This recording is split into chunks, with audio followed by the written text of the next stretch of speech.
vilabu vinasajili wachezaji 25 wa under 20, na kati ya hao wanaruhusiwa kucheza, na kanuni inalazimisha kwamba angalau wawili wawe kwenye line up na angalau waweze kupata kucheza ikiwezekana hata 10%. Kwa hiyo kwenye kanuni hapo tumeisisitiza zaidi, ingawa tumeweka msisitizo kwamba lazima wacheze, na kuna adhabu zimewekwa kama itaonekana kwamba baada ya msimu tukifanya takwimu au baada ya mechi kufanya takwimu wachezaji hao hawachezi, kwa sababu tumeweka makusudi kwa ajili ya kuwapa nafasi wachezaji wetu ambao tunaona kwamba ni wachezaji watakuja kusaidia kwenye timu ya taifa. Lakini kuna jambo jingine ambalo pia sio jipya,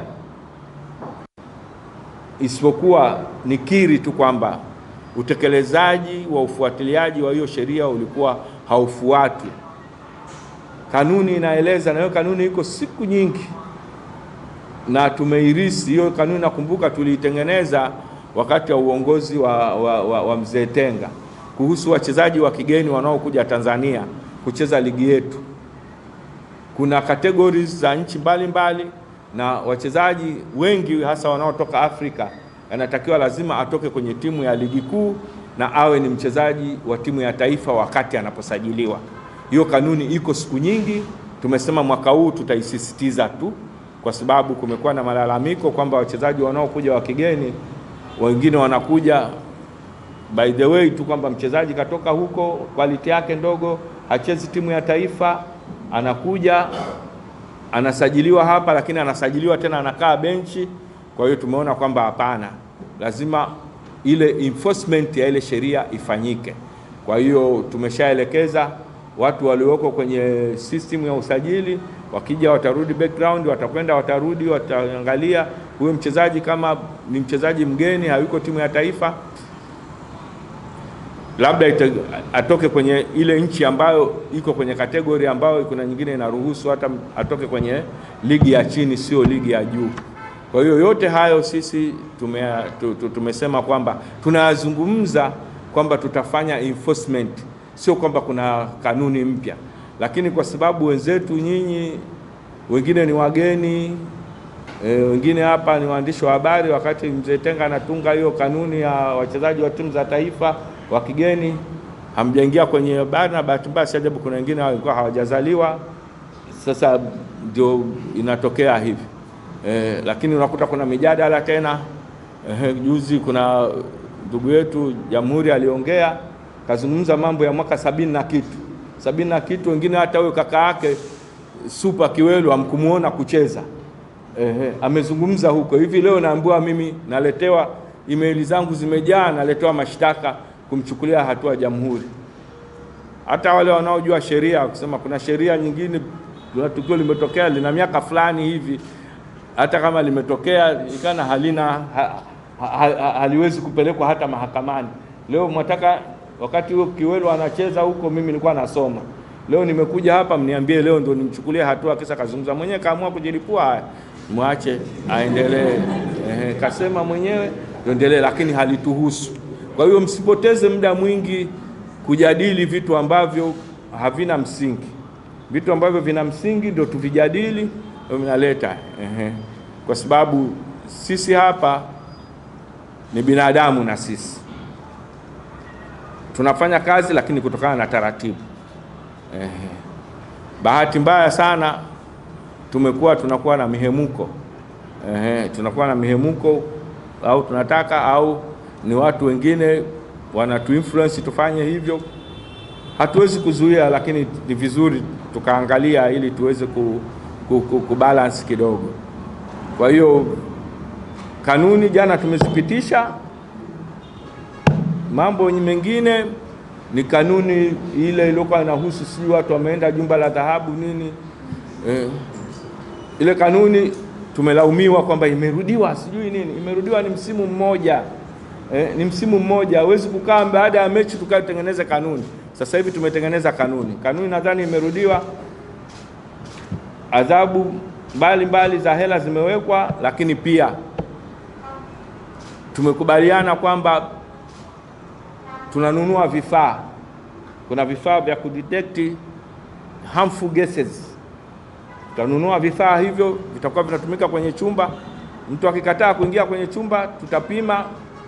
Tukiona kwamba hakina matatizo, mechi itaendelea, matokeo yatabaki yale yale, lakini tunachukua pointi 5 kwenye mfuko aliona. Kama hana pointi 5, tutaanza na minus. Hilo tumeliweka hivyo.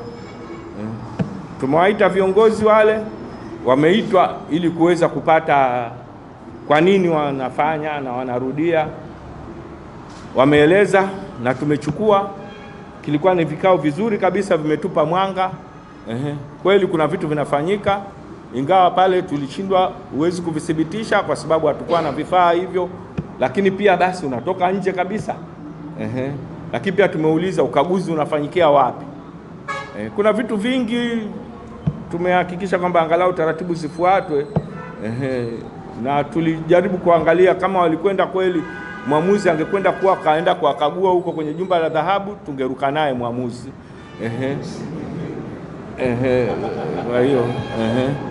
Kwa hiyo kuna vitu vingi ambavyo tunavirekebisha. Na jamani, kanuni duniani, sheria zimetengenezwa kwa ajili ya matukio. Linapotokea tukio ndio linatupeleka kutengeneza, na ndio maana kila msimu tunapitia kanuni, tunarekebisha. Ingawa mwaka huu kanuni zimerekebishwa kwa kiasi kikubwa sana. Swala la kwamba timu kwenda kucheza mazoezi siku moja kabla ya mechi, hamna kwa mgeni wala kwa mwenyeji. Hata huko duniani hamna hiyo taratibu. Ni kufill pitch, tunaondoka. Sawa jamani? Kwa hiyo tutakwenda marekebisho pia. Mikoa ambayo ina viwanja vinachezea ligi tumeshavipa ithibati kwamba tutachezea, lakini lazima kuwe na viwanja vya mazoezi. Tutakagundua kwamba hata huo sehemu ya kwenda hamna sehemu ya kuchezea viwanja vya mazoezi, basi tutawaambia ukatafute kiwanja kingine. Ndio maana hata sisi mnakuta msisitizo tumepewa Chani, tumepewa Afcon, lazima muwe na viwanja vya mazoezi. In fact niwaambie wazi kabisa, hili jambo la miundombinu mazoezi tulikuwa tunalichukulia, lakini mimi nilianza kulifeel kwamba ni jambo muhimu wakati tunatayarisha Afcon ya under 17 2019. Ndio nilikuja nikaona kwamba swala la viwanja vya mazoezi ni vya msingi sana. Lakini kila mashindano yanayoenda, na ndio maana ukakuta tulitengeneza viwanja kwa ajili ya Chani, lakini viwanja vya Afcon vya mazoezi navyo level yake yatakiwa iwe ni kubwa zaidi, kwa sababu hata wachezaji wanaokuja Afcon ambao wanacheza timu zao huko Ulaya, timu zao zikija zikuta kiwanja cha mazoezi hakistahili, watamzuia mchezaji wao asiweze kucheza. Lakini tutakwenda zaidi, tumerekebisha kanuni, ufuatiliaji mkubwa kwamba lazima klabu, wewe uko ligi kuu halafu huna hata kiwanja cha mazoezi, tutaangalia pia kanuni kuzirekebisha kuhakikisha kwamba angalau ambacho unakimiliki.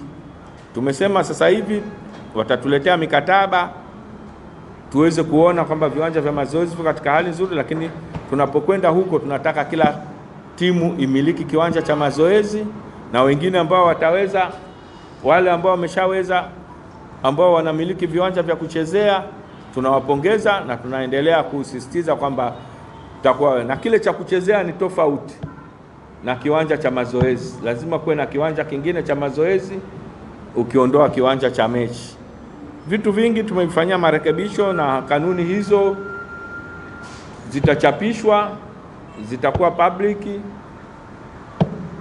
au zitawekwa kwenye website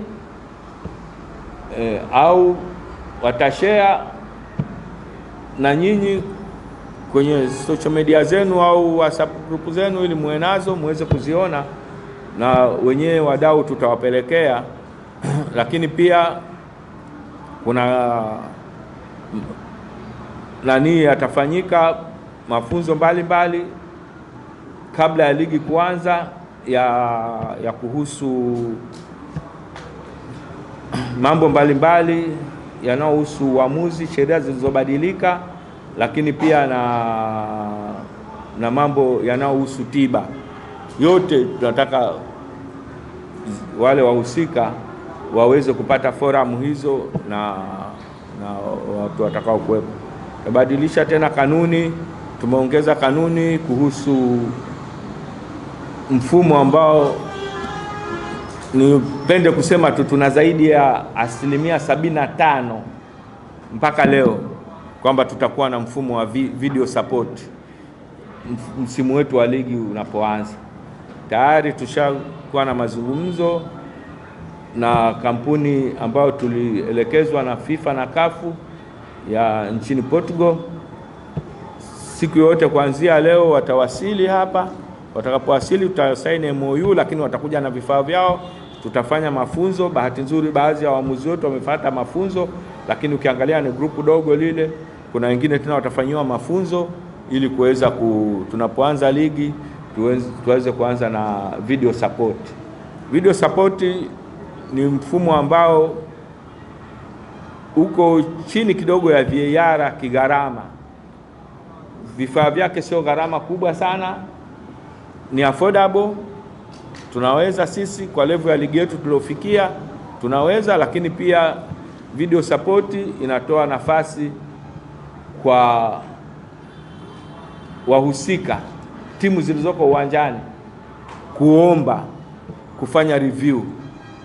Ukiondoa VAR, aidha ni referee au watu walioko VAR room, lakini VS video support, football video support inampa room, wanasema kocha kuomba kwamba tukio fulani lirudiwe. Wachezaji ndani mle wakiona wanamshtua kocha wao, kutakuwa na ishara. Tutafanya na mafunzo pia makocha jinsi ya kufanya. Watapeana ishara, watamuomba force official anamwambia referee. Ni lazima referee asikilize, aende akaangalie. Kila mechi watapewa sloti 4. Akiomba sloti ya kwanza, referee akikubali, bado atabaki na sloti 4. Lakini referee akikataa, akaenda pale akireview tukio lile, akiona sio kweli, sloti imepotea, atabaki na 3. Sijui mnanielewa? Hazijawekwa nyingi sana. Zingekuwa nyingi sana tena itakuwa vurugu, kila saa watu wataomba tu. Kwa hiyo hizo kwenda mbele zaidi, tumeweka wanaita visual offside line.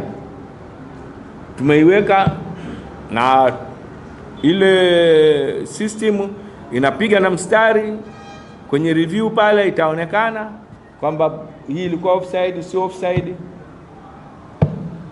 Tunakwenda. Kwa hiyo angalau kwa hayo machache, mengine nitakapouliza kama kuna ambalo, lakini naona haya ilikuwa ni muhimu ya kuongea. Mengine tutaendelea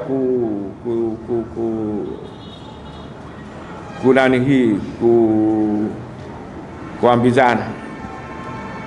Na pia kama mnavyojua timu yetu ya Twiga iko kule Wafcon. Nikisema Afcon nitasema ya wanawake, lakini nikisema Wafcon mnajua ni wanawake. Wako kule, kesho wanacheza mechi ya pili.